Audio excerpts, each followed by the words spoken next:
আপনি যদি যুদ্ধে নামেন তাহলে গুলির ভয় খেললে গুলির ভয় চিন্তা করলে চলবে না।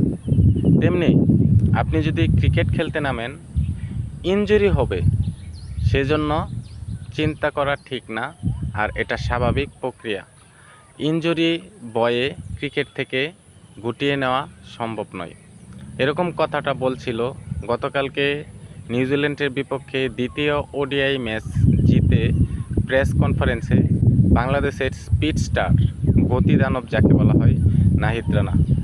নাহিদ রানার কথাগুলো যুক্তিসঙ্গত, তারপরেও কিন্তু নাহিদ রানাকে তার নিজের যে যত্ন সেটা নিতে হবে এবং নিজের ফিটনেসটা ঠিক রাখতে হবে।